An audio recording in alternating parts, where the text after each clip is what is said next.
Baik kawan pajak, bertemu lagi di Edukasi Cortex KPP Pertama Bangka.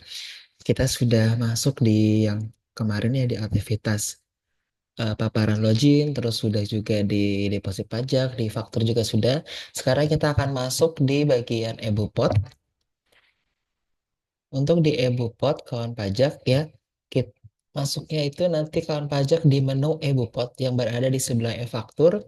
Kalau di e-faktur tadi kemarin kita untuk pengurusan pembuatan faktur, terus misalnya upload faktur yang berkaitan dengan faktur. Untuk SPT semuanya itu baik SPT PPN, tahunan dan masa lainnya itu di menu SPT. Nah, kalau untuk e-bupet di sini itu terdiri atas pembuatan untuk bukti potong pajak unifikasi, bukti potong non residen, terus ada bukti potong penyetoran sendiri, termasuk yang T21, pembuatan A1 A2 dan yang lainnya kawan pajak ya. Jadi nanti di sini sudah dikelompokkan per sub menunya untuk di EBOPOT ini. Kali ini kita akan mempraktekkan pembuatan untuk yang BPPU atau bukti potong pajak unifikasi. Pembuatan bukti potong PPh pasal 23, pilih menu EBOPOT lalu submenu BPPU untuk membuatnya. Terus tampilannya nanti akan seperti ini. Di tampilan ini kita klik yang tombol create EBOPOT BPU untuk mengisi bukti potongnya. Lalu tampilannya nanti akan seperti ini.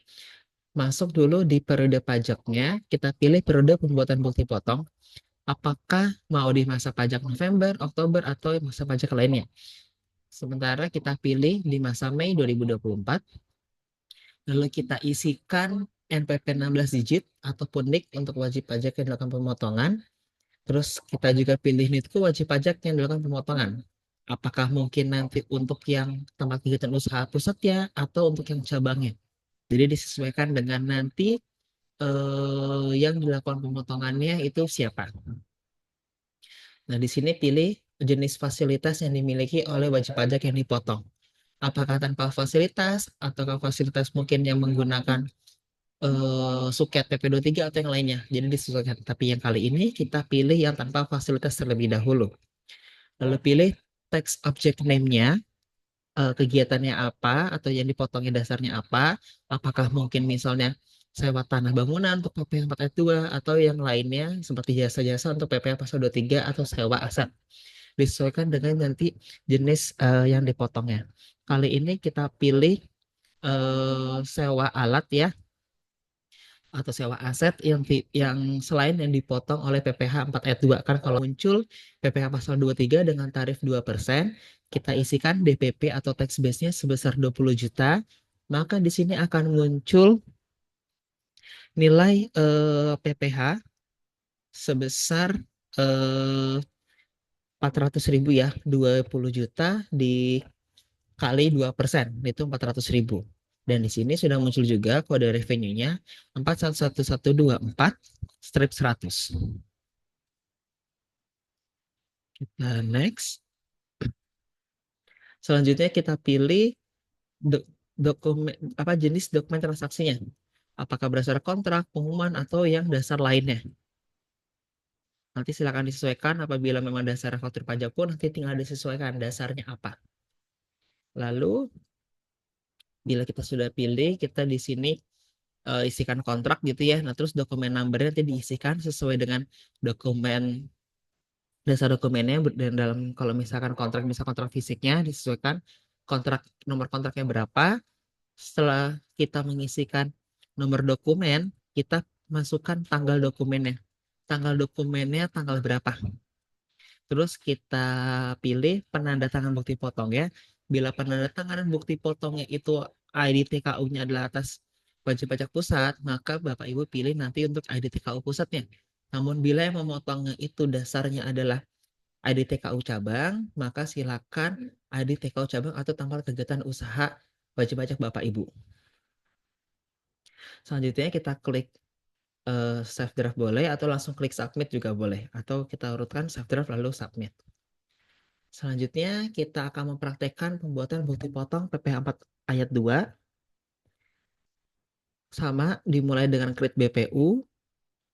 Lalu di sini kita pilih periodenya sama seperti tadi. Kita isikan Mei, sama juga di sini. Isi NPWP atau NIK wajib pajak yang dilakukan pemotongan. Nanti saat Cortex launching, kita sudah dengan MPP 16 digit atau menggunakan NIK. Di bagian TKU juga sama ya, dipilih NITku wajib pajak yang dilakukan pemotongan. Untuk yang fasilitasnya sama, silakan dipilih nanti. Disesuaikan, untuk kali ini kita pilih yang tanpa fasilitas. Nah, di sini kita isikan, pilih teks objek name-nya itu atas yang sewa tanah dengan kode 28 strip 40302. Terus isikan DPP-nya. Di sini DPP-nya kita isi sebesar 100 juta. Maka dari nilai 100 juta ini akan mendapatkan nilai pajaknya itu sebesar 10 juta rupiah, dan karena tarif PPh 4 ayat 2 untuk sewa tanah bangunan ini sebesar 10%. Selanjutnya sama, kita pilih jenis dokumen transaksinya. Di sini kita misalkan kontrak, lalu nanti Bapak Ibu masukkan juga dokumen numbernya atau nomor dokumennya, terus masukkan juga tanggal dokumen transaksinya. Sama, pilih juga penanda tangan bukti potong.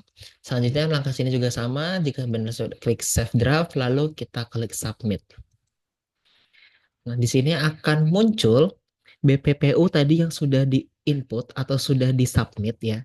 Langkah berikutnya, ini kan status submitted bisa dilihat di kolom status. Langkah berikutnya kita centang yang di sini. Lalu ketika kita sudah centang, di sini akan berwarna hijau centangan, berwarna biru centangannya. Lalu kita pilih, kalau mau hapus bukti potong yang telah dibuat, pilih hapus. Bila ingin menerbitkan bukti potong yang sudah disubmit ini, klik yang gambar pesawat ini yang tulisannya terbitkan untuk menerbitkan bukti potongnya. Selanjutnya, masukkan penyedia penandatanganannya, pilih jabatan penandatangan bukti potong, terus isi dengan ID dan passwordnya. Kalau sudah, nanti jika sudah benar, kita klik confirm sign, nanti pilihnya itu yang KODCP tadi Bapak Ibu ya, sama passwordnya. Terus kalau sudah confirm sign, terus untuk melihat bukti potong atau mengunduh bukti potong, kita nanti bisa melihat klik edit, nanti kalaupun sudah diterbitkan, dia akan turun ke bukti potong yang telah terbit di sini. Seperti itu Bapak Ibu. Selanjutnya kita akan masuk di pembuatan bukti potong penyetoran sendiri atau self payment. Di sini untuk penyetoran sendiri digunakan apabila wajib pajak memiliki kewajiban pajak yang harus disetor sendiri melalui SPT masa PPh unifikasi, Bapak Ibu ya. Jadi kalau contohnya itu misalnya seperti ini, Bapak Ibu mungkin nanti ada transaksi atas sewa tanah bangunan, ya Bapak Ibu ya. Bapak Ibu menyewakan tanah bangunan, tetapi orang yang menyewa tanah Bapak Ibu tersebut bukanlah seorang pemotong, sehingga Bapak Ibu harus memotong atas penghasilan yang mereka penghasilan yang Bapak Ibu terima, memotong sendiri dan menyetor sendiri melalui SPT PPh masa unifikasi ini. SPT masa PPh unifikasi, mohon maaf, terbalik Bapak Ibu. Lalu selanjutnya kita klik yang penyetoran sendiri. Kita sama di sini ya, kita pilih create ebupotnya. Di sini nanti dipilih hampir mirip sama tadi Bapak Ibu ya, kita pilih tax period, pilih tax certificate tanpa atau dengan fasilitas, terus di sini pilihannya dengan yang tadi ya, seperti sewa tanah bangunan, diisi teks object name-nya, lalu masukin teks base-nya, tarifnya sama, sewa tanah bangunan yaitu sebesar 10%. Setelah diisi data yang diminta, pilih referensi dokumen, tipe dokumen, nomor, tanggal, dan data-data yang lainnya. Kalau sudah, kita tadi klik save dan submit, muncul seperti ini, sama nanti kita centang. Setelah kita centang, nanti kita pilih issue atau terbitkan. Bupot yang sudah selesai akan masuk ke menu issued atau menu telah terbit. Seperti yang ada di tampilan kiri ini Bapak Ibu ya. dia akan masuk ke menu telah terbit atau issued ini. Nah, selanjutnya bagaimana cara nanti Bapak Ibu mencetak bukti potong? Nanti untuk mencetak bukti potong yang tampilan seperti ini, Bapak Ibu ketika Bapak Ibu sudah issued, nanti dia akan muncul di kolom terbit. Bapak Ibu ya, yang di kolom terbit tadi, ketika dia masuk di kolom terbit, Bapak Ibu, nanti akan ada tombol yang PDF yang bisa Bapak Ibu unduh. Seperti itu Bapak Ibu. Terus untuk bukti potong ini nanti bila Bapak Ibu dipotong oleh pemberi penghasilan, nanti bukti potongnya juga itu bisa Bapak Ibu cek di My Dokumen. Untuk apa? Untuk bisa Bapak Ibu nanti langsung gunakan ketika Bapak Ibu untuk pelaporan SPT tahunan badan gitu ya. Atau pelaporan SPT tahunan. Jadi nanti Bapak Ibu tidak perlu lagi mungkin meminta via WhatsApp ataupun email untuk dikirimkan data bukti potong dari rekanan. Sehingga dari menu fitur My Dokumen nanti itu, Bapak Ibu bisa mengecek juga dan mengunduh langsung bukti potong yang seharusnya sudah memang Bapak Ibu dapatkan atau Bapak Ibu terima. Kita akan lanjut di pembuatan SPT masa unifikasi. Untuk semua menu terkait SPT, untuk pembuatan SPT itu masuk dari menu SPT atau surat pemberitahuan. Terus kita klik lagi yang SPT. Jadi SPT terus SPT lagi seperti Bapak Ibu ya yang dua ini. Terus selanjutnya ketika kita udah klik SPT, kita masuk tampilan seperti ini. Kita pilih yang tombol buat konsep SPT. Bila sudah diklik, dia akan menampilkan halaman seperti ini. Karena kita ingin melaporkan unifikasi, kita pilih PPH unifikasi di bawah ini. Lalu kita klik lanjut. Ya Bapak Ibu ya, setelah kita klik lanjut, kita pilih masanya. Tadi karena bukti potong yang kita buat adalah masa Mei 2024, kita pilih periode dan tahun pajaknya Mei 2024, lalu kita klik lanjut, kita klik normal, lalu kita klik buat konsep SPT.